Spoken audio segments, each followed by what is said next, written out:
तो नमस्कार दोस्तों। चलिए आज के वीडियो में हम पढ़ने वाले हैं prime minister and council of minister के बारे में। In the previous classes we have already discussed about the president, vice president and the powers of presidents like veto power of the president हमने पढ़ लिया है। उसके अलावा हमने पार्डनिंग पावर ऑफ प्रेसिडेंट पढ़ लिया है। आज के इस वीडियो में हम पढ़ने वाले हैं प्राइम मिनिस्टर के बारे में और काउंसिल ऑफ मिनिस्टर के बारे में, और इनसे रिलेटेड जो भी इंपॉर्टेंट आर्टिकल्स हैं जो हमारे एग्जाम के लिए इंपॉर्टेंट पॉइंट्स बन सकते हैं उन सब पे हम आज डिस्कस करेंगे। तो इंडियन पॉलिटी में ये हमारा फिफ्थ लेक्चर है। आप इससे पहले वाले लेक्चर्स इसी प्लेलिस्ट में देख सकते हैं, पहले भी स्क्रॉल करके। खैर, आज हम स्टार्ट करते हैं प्राइम मिनिस्टर या काउंसिल ऑफ मिनिस्टर के बारे में। तो देखिए, प्राइम मिनिस्टर का जो मेंशन है या काउंसिल ऑफ मिनिस्टर का मेंशन है, ये हमारे कॉन्स्टिट्यूशन के आर्टिकल 74 में मिलता है, 75 में भी मिलता है। 74 में आर्टिकल 74 जो है वो ये कहता है council of minister to aid and advice president, यानी हमारी जो काउंसिल ऑफ मिनिस्टर होगी ये हमारे प्रेसिडेंट को सहायता करेगी उनके काम करने में, यानी उनको सलाह देगी, उनको एड देगी और एडवाइस देगी। लेकिन जैसा कि हमारे देश में कैसा गवर्निंग सिस्टम है, तो पार्लियामेंट्री गवर्निंग सिस्टम है, और पार्लियामेंट्री गवर्निंग सिस्टम में जो प्रेसिडेंट होता है ये हमारा सिर्फ नॉमिनल हेड होता है, या हम कह सकते हैं कॉन्स्टिट्यूशनल हेड होता है, सैद्धांतिक या संवैधानिक प्रधान होता है प्रेसिडेंट। लेकिन जो हमारी गवर्नमेंट होती है, गवर्नमेंट का जो हेड होता है वो प्राइम मिनिस्टर होता है। तो भले ही कॉन्स्टिट्यूशन में ये लिखा है कि प्राइम मिनिस्टर या काउंसिल ऑफ मिनिस्टर केवल एड एंड एडवाइस के लिए है प्रेसिडेंट के, लेकिन सुप्रीम कोर्ट की बहुत सारी रूलिंग्स में ये पहले ही क्लियर किया जा चुका है, और पार्लियामेंट्री जो गवर्नमेंट सिस्टम होता है इसमें ये परंपरा रहती है कि प्रेसिडेंट जो भी काम करेगा वो प्राइम मिनिस्टर और काउंसिल ऑफ मिनिस्टर की एड एंड एडवाइस के द्वारा ही करेगा, यानी अपने आप वो ये सारे काम नहीं कर सकता। और ये जो एड एंड एडवाइस, भले ही ये वर्ड ऐसे यूज है, बट ये एक बाइंडिंग एडवाइस है, ठीक है, कुछ केसेस को छोड़ के, but most of the cases ये एड एंड एडवाइस जो है वो बाइंडिंग है। इसको सुप्रीम कोर्ट भी रूल कर चुका है। तो फिर से मैं बता दूं कि आर्टिकल 74 में ये बोला गया है, there shall be a council of minister, की काउंसिल ऑफ मिनिस्टर होगी जिसका हेड कौन होगा, प्राइम मिनिस्टर होगा। ठीक है, अब इसमें एक पॉइंट तो मैंने पहले बता दिया कि एड एंड एडवाइस जो है ये बाइंडिंग है, यानी प्रेसिडेंट अपने मन से सारे काम नहीं कर सकता। जो काउंसिल ऑफ मिनिस्टर या प्राइम मिनिस्टर उसको एड एंड एडवाइस देंगे, जो सलाह देंगे उस पर बाइंडिंग होगी, और उसी एडवाइस पे प्रेसिडेंट को काम करना होगा। दूसरा पॉइंट आपको ये याद रखना है कि जो भी प्रेसिडेंट को एडवाइस दी गई है किसके द्वारा, तो पीएम यानी प्राइम मिनिस्टर या काउंसिल ऑफ मिनिस्टर के द्वारा, उसमें कोई भी कोर्ट उसकी इंक्वायरी नहीं कर सकता है, ये ध्यान रखना है। तो आर्टिकल 74 आपको याद रहेगा कि there shall be a council of minister with the head कौन होगा, प्राइम मिनिस्टर। ठीक है, दूसरा क्या, दूसरा आपको ये याद रखना है कि ये एडवाइस है, ये बाइंडिंग है। तीसरा आपको क्या याद रखना है कि जो भी एडवाइस दी गई है उस पर कोई भी कोर्ट का जुडिशियल रिव्यू नहीं हो सकता है। ठीक है, राष्ट्रपति को सलाह दी गई थी या नहीं, यदि दी गई थी तो यह क्या थी, इस विषय में कोई भी न्यायालय जांच नहीं कर सकता है। तो आपको आई होप ये चीज क्लियर हो गई। आर्टिकल 74 बिल्कुल आप याद रखना। दूसरा इंपॉर्टेंट है आर्टिकल 75। देखिए, प्राइम मिनिस्टर या काउंसिल ऑफ मिनिस्टर से रिलेटेड जो आर्टिकल्स हैं उसमें आपको दो सबसे इंपॉर्टेंट यही याद करने हैं, 74 और 75। 74 में बताया गया है कि एक काउंसिल ऑफ मिनिस्टर होगी जिसका हेड प्राइम मिनिस्टर होगा एड एंड एडवाइस के लिए, और मैं बता दिया कि उसका जुडिशियल रिव्यू उसकी एडवाइस का नहीं हो सकता। 75 में बाकी हर चीज क्लियर कर दी गई है। पहली चीज, प्राइम मिनिस्टर को अपॉइंट कौन करेगा, प्रेसिडेंट, आप याद रखना ये। लेकिन यहाँ पे ध्यान ये रखना है कि क्या प्रेसिडेंट किसी को भी प्राइम मिनिस्टर अपॉइंट कर सकता है। कॉन्स्टिट्यूशन में बस इतना ही बोला है कि prime minister shall be appointed by president, लेकिन इसका मतलब ये नहीं कि प्रेसिडेंट किसी को भी प्राइम मिनिस्टर अपॉइंट कर दे। लोग हमारी जो पार्लियामेंट्री गवर्नमेंट सिस्टम है इसमें ये होता है परंपरा के अनुसार कि जो भी सिंगल लार्जेस्ट पार्टी है, या फिर जिसको जो मेजोरिटी में है, जिसको 278 प्लस सीट्स मिल चुकी हैं, किसमें, लोकसभा में। ध्यान रखना कि जब हमारी गवर्नमेंट बनती है तो उसमें मेजोरिटी सीट्स लोकसभा में काउंट करी जाती हैं, राज्यसभा की नहीं। 278 सीट्स से ज्यादा जिसकी भी सीट है उसको प्राइम मिनिस्टर, उसके लीडर को प्रेसिडेंट, सॉरी, उसके लीडर को प्राइम मिनिस्टर बनाएगा। किसी को भी नहीं बना सकता है।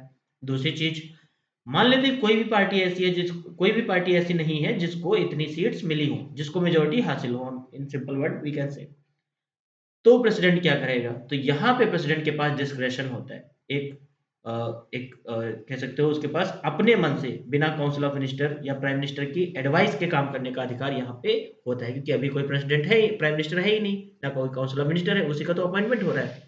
तो अगर कोई भी party, single largest party majority seats नहीं लाती है, तो प्रेसिडेंट किसी भी जो लार्जेस्ट सिंगल पार्टी होगी, सिंगल लार्जेस्ट पार्टी यानी जिसके सबसे ज्यादा एमपी होंगे लोकसभा में, उसके लीडर से बोल देगा कि आप प्राइम मिनिस्टर बन जाओ और कॉन्फिडेंस मोशन लोकसभा में पास कराओ, अपना विश्वास प्रस्ताव लोकसभा में पास कराओ। अगर वो पास करा लेता है तो वो प्राइम मिनिस्टर बना रहेगा। तो इस तरीके से डिस्क्रिप्शन पावर भी आप समझ सकते हैं। पहला पॉइंट क्या याद रखना है? Prime minister shall be appointed by president of India. President appoint करेगा, लेकिन प्रेसिडेंट किसी को भी अपॉइंट नहीं कर सकता है, वो सिर्फ लोकसभा में बहुमत प्राप्त दल के नेता को ही प्राइम मिनिस्टर अपॉइंट करेगा। अगर किसी को भी नहीं मेजोरिटी सीट्स आई हैं, तो जो सिंगल लार्जेस्ट पार्टी होगी जिसके एमपी सबसे ज्यादा होंगे, उसके लीडर से कहा जाएगा कि आप प्राइम मिनिस्टर बन के अपना विश्वास प्रस्ताव जाहिर करिए, और यहाँ पर प्रेसिडेंट की डिस्क्रेशन पावर है। दूसरा, अदर मिनिस्टर्स की अगर हम बात करें, तो जो हमारे जो अदर मिनिस्टर्स हैं, आप याद रखना, other minister appointed by president ही होंगे, लेकिन on the advice of prime minister. ठीक है, तो प्राइम मिनिस्टर को कौन अपॉइंट करेगा? प्राइम मिनिस्टर को हमारे प्रेसिडेंट अपॉइंट करेंगे, और बाकी जो मिनिस्टर होंगे उनको भी प्रेसिडेंट अपॉइंट करेंगे, लेकिन on the advice of prime minister. तो किसी को भी मिनिस्टर नहीं बनाया जा सकता है, जिसको एडवाइस करेंगे हमारे प्राइम मिनिस्टर साहब, उसी को प्रेसिडेंट बनाएंगे, प्राइम अदर मिनिस्टर्स में इंक्लूड करेंगे।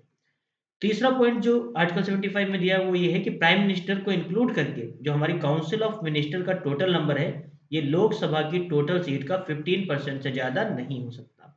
ध्यान रखना, prime minister plus council of minister का जो नंबर है, यानी टोटल हमारे जितने भी मिनिस्टर्स हैं इंक्लूडिंग प्राइम मिनिस्टर, इनका नंबर 15% से ज्यादा नहीं होना चाहिए लोकसभा की। ठीक है। अगला, कोई भी मिनिस्टर अगर वो डिसक्वालिफाइड है under 10th schedule of Indian constitution, याद रखना इसको एंटी डिफेक्शन लॉ भी बोलते हैं, क्वेश्चन आ जाता है एंटी डिफेक्शन लॉ के शेड्यूल को बोलते हैं, तो 10th को। इसके तहत अगर कोई भी मेंबर पार्लियामेंट का मेंबर नहीं बन सकता, डिसक्वालिफाइड है, तो वो एमपी भी नहीं बन सकता। ध्यान रखना। अगला है, minister shall not hold office shall hold office during the pleasure of president. तो राष्ट्रपति के प्लेजर के तहत ही कोई भी जो हमारे मिनिस्टर्स हैं अपने पोस्ट पे बने रह सकते हैं। ध्यान रखना, ये पर्सनल प्लेजर की बात नहीं है, ये हमारे प्राइम मिनिस्टर की बात है। मतलब अगर कोई भी मिनिस्टर ऐसा काम करता है जो प्राइम मिनिस्टर को या गवर्नमेंट को सही नहीं लगता है, तो उसको रिजाइन करने के लिए बोला जा सकता है, या प्रेसिडेंट उसको टर्मिनेट कर सकता है, लेकिन on the advice of prime minister. ठीक है, तो इसको हम बोलते हैं पर्सनल रिस्पॉन्सिबिलिटी, जो कि किसके प्रति होती है? प्रेसिडेंट के प्रति होती है। ध्यान रखना। फिर है कलेक्टिव रिस्पॉन्सिबिलिटी, यानी अगर लोकसभा में नो कॉन्फिडेंस मोशन पास हो जाता है, नो कॉन्फिडेंस मोशन कहाँ पास हो जाता है? लोकसभा में। तो सारे के सारे मिनिस्टर्स इंक्लूडिंग प्राइम मिनिस्टर सबको रिजाइन करना पड़ेगा। ये है कलेक्टिव रिस्पॉन्सिबिलिटी। तो कलेक्टिव रिस्पॉन्सिबिलिटी किसके प्रति है? लोकसभा के प्रति। जबकि पर्सनल जो रिस्पॉन्सिबिलिटी थी वो किसके प्रति थी? तो प्रेसिडेंट या प्राइम मिनिस्टर के प्रति। ध्यान रखना, प्रेसिडेंट हम बोलेंगे, हालांकि वो प्राइम मिनिस्टर की हेल्प के बिना नहीं कर सकता। अगला, ओथ की अगर हम बात करें, तो ओथ हमारे जितने भी मिनिस्टर्स हैं उनको या तो प्रेसिडेंट दिलाएंगे, संभवतः प्रेसिडेंट ही दिलाते हैं जो हमारे इंपॉर्टेंट मिनिस्टर्स होते हैं उनको, जैसे प्राइम मिनिस्टर होंगे या जो कैबिनेट मिनिस्टर्स होंगे, like defence minister, foreign minister, finance minister, इन लोगों को। या फिर जो प्रेसिडेंट होगा वो किसी और को अपॉइंट कर सकता है कि वो ओथ दिलाए। ठीक है।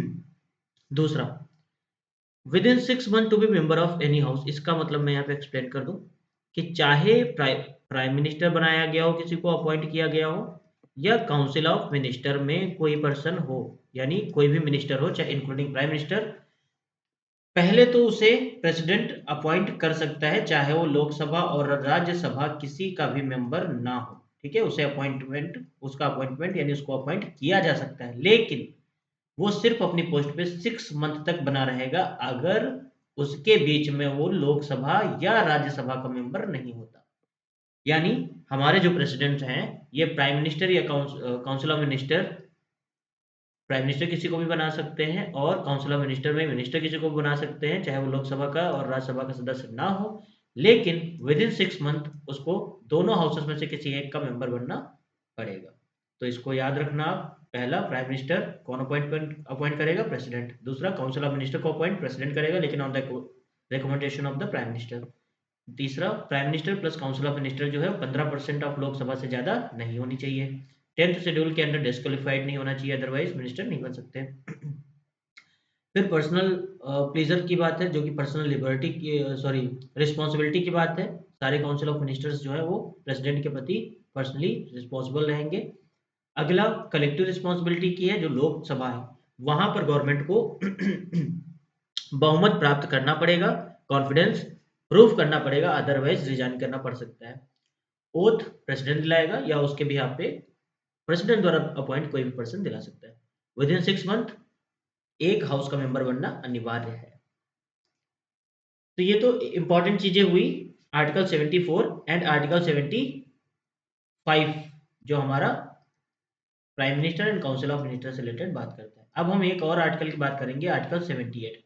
ये हमारे प्राइम मिनिस्टर साहब की ड्यूटीज को बताता है with respect to the furnishing information to the president. तो प्रेसिडेंट को इंफॉर्मेशन देने का काम ये constitutionally, this is the responsibility of the prime minister. ठीक है, ये प्राइम मिनिस्टर की एक संवैधानिक कर्तव्य है प्राइम मिनिस्टर का कि वो प्रेसिडेंट को अवगत कराएगा किन चीजों से? तो जितने भी डिसीजंस हैं काउंसिल ऑफ मिनिस्टर के, काउंसिल ऑफ मिनिस्टर्स के जितने भी डिसीजंस हैं, या फिर कोई भी प्रपोज्ड लॉ है जो गवर्नमेंट लाना चाहती है, उन सब की डिटेल प्राइम मिनिस्टर किसको देगा? तो प्राइम मिनिस्टर प्रेसिडेंट को देगा। अगला, ऐसी कोई भी इंफॉर्मेशन, फिर से वही है कि यूनियन गवर्नमेंट के प्रपोज्ड लॉ से रिलेटेड कोई भी इंफॉर्मेशन जो प्रेसिडेंट मांगता है, तो पहले में क्या था कि सारी की सारी इंफॉर्मेशन प्राइम मिनिस्टर देगा ही देगा। दूसरा, अगर प्रेसिडेंट खुद से कोई इंफॉर्मेशन मांगता है related to any proposed law, तो भी प्रेसिडेंट को इंफॉर्मेशन देनी पड़ेगी। अगला, एक थर्ड इंपॉर्टेंट काम क्या है कि मान लेते हैं कोई मिनिस्टर है, लाइक डिफेंस मिनिस्टर है, ये कोई डिसीजन ले लेते हैं अपनी मिनिस्ट्री से related, but council of minister के पास उस मैटर को नहीं भेजा गया, इन्होंने पर्सनली ये डिसीजन ले लिया था, तो काउंसिल ऑफ मिनिस्टर के कंसिडरेशन के लिए उस सब्जेक्ट को, उस मुद्दे को भेजने के लिए भी प्रेसिडेंट बोल सकता है प्राइम मिनिस्टर से कि उस मुद्दे को पूरी काउंसिल ऑफ मिनिस्टर से कंसिडरेशन के लिए आपको भेजना पड़ेगा। इसको हिंदी में अगर हम कहें तो राष्ट्रपति यदि आवश्यक समझे तो किसी भी ऐसे विषय को मंत्रिपरिषद के विचार हेतु प्रस्तुत करने के लिए प्राइम मिनिस्टर से बोल सकता है जिस पर मंत्री ने अकेले निर्णय लिया हो। तो आई होप आपको ये तीनों चीजें क्लियर हो गई होंगी। मैं फिर से आपको बता दूं कि 74 में बताया गया है काउंसिल ऑफ मिनिस्टर होगी जिसका हेड होगा प्राइम मिनिस्टर, अपॉइंट करेंगे प्रेसिडेंट। दूसरा, एड एंड एडवाइस पे काम करेंगे प्रेसिडेंट। तीसरा, ये एड एंड एडवाइस बाइंडिंग होगी, प्लस जो एड एंड एडवाइस दी गई है उसको नॉन जुडिशियल रिव्यू होगी, यानी जुडिशियल रिव्यू इसका नहीं हो सकता, न्यायिक समीक्षा नहीं हो सकती। फिर हम 75 पे आए, उसमें बताया गया कि प्राइम मिनिस्टर को अपॉइंट कौन करेगा? प्रेसिडेंट करेगा। बाकी मिनिस्टर्स प्रेसिडेंट ही अपॉइंट करेगा on the recommendation of the from prime minister. अगला ये है कि prime minister plus council of minister का जो टोटल नंबर है ये लोकसभा के 15% से अधिक नहीं होना चाहिए। फिर कोई भी minister under 10th schedule of Indian constitution disqualified नहीं होना चाहिए। तो ये सारी चीजें उसमें थी, ओथ एंड किस तरीके से प्रेसिडेंट ओथ दिलाएंगे ये था, और बाकी चीजें थी। अगर हम टाइप ऑफ मिनिस्टर्स की बात कर लें सेंट्रल गवर्नमेंट में, ठीक है, अच्छा ध्यान रखना जब हम गवर्नमेंट की बात कहते हैं कि गवर्नमेंट का क्या मतलब है, तो गवर्नमेंट का मतलब यही है prime minister plus council of minister. और ये सब गवर्नमेंट किसके नाम पे काम करती है? तो प्रेसिडेंट सारा सारा सारा काम प्राइम मिनिस्टर और काउंसिल ऑफ मिनिस्टर किसके नाम पे करते हैं? प्रेसिडेंट के नाम पे करते हैं। ठीक है, तो गवर्नमेंट का मतलब यही होता है। अब हम मिनिस्टर्स की बात करें तो सबसे टॉप पे आते हैं ऑब्वियसली प्राइम मिनिस्टर के बाद प्राइम मिनिस्टर तो सबसे टॉप पे है ही। प्राइम मिनिस्टर के बाद सबसे टॉप पे आते हैं कैबिनेट मिनिस्टर, आपको ये याद करना पड़ेगा, बहुत इंपॉर्टेंट चीज़ है।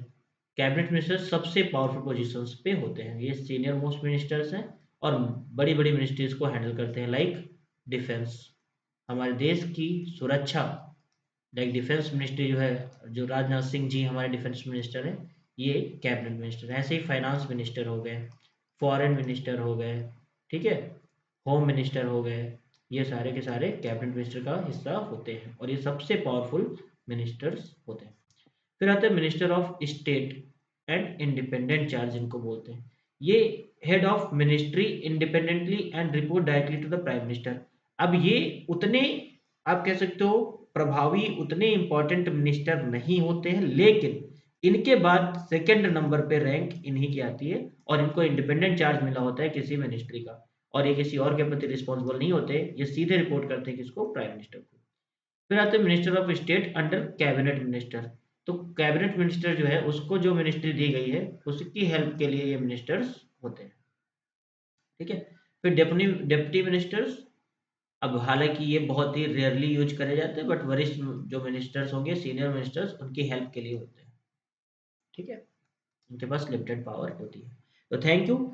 आज की क्लास में हमने जाना प्राइम मिनिस्टर के बारे में, किस तरीके से अपॉइंटमेंट होता है, उसका अपॉइंट कौन करता है under article 74 and under article 75, ये पूरी जानकारी जानी। फिर प्राइम मिनिस्टर के जो फंक्शंस हैं, इंपॉर्टेंट ड्यूटी है अंडर आर्टिकल 78, वो जानी, प्लस टाइप ऑफ मिनिस्टर्स हमने जाना।